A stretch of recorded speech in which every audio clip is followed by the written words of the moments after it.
As an artist എന്നെ ഏറ്റവും കൂടുതൽ ഞെട്ടിച്ചത് ഇന്നാളാണ് ആരാണ്? കൽപ്പന.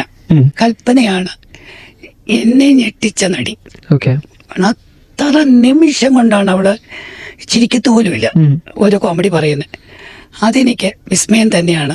കൽപ്പന ചേച്ചിയുടെ ഏത് ക്യാരക്ടർ ഒരു ഭയങ്കര എന്ന് വെച്ചാൽ as an artist as a sibling നമുക്ക് ഭയങ്കര പ്രൗഡ് തോന്നിയ ഒരു ക്യാരക്ടർ ഏതെങ്കിലും അങ്ങനെ ഉണ്ടോ മനസ്സിൽ രജിസ്റ്റർ ആയി കിടക്കുന്നത്? അങ്ങനെ പറയാൻ പറ്റത്തില്ല. ലാസ്റ്റ് ചാർലി മുതൽ തനിച്ചല്ല ഞാൻ പശുപതിയിലെ UDC എന്താ ചേഞ്ച് മനസ്സിലായി.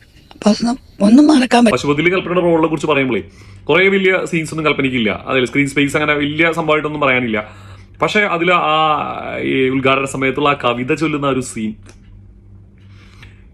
ഏത് ആർട്ടിസ്റ്റിന് പറ്റും അതേപോലെ അല്ലേ? ആ ഒരു ചിരിയും എന്തായാലും അത് കണ്ടുനോക്കാം. ഹരിത മനോജ്ഞമാം പൂക്കണം കോട്ടിൽ ഇരുകാലികൾ നാൽക്കാലികൾ വലയുന്ന നാട്ടിൽ വന്നെത്തി പശുപതി പരിപാലകനായി മൃഗഡോക്ടർ തവ പാദം കൈവേണം. ഏതായി കുട്ടി?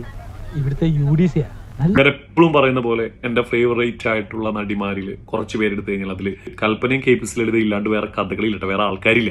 ക്ലബ് FM നൽകിയ ഇന്റർവ്യൂലോട്ടോ നമ്മുടെ കലാരഞ്ജിനി ഈ കഥകൾ പറഞ്ഞേ.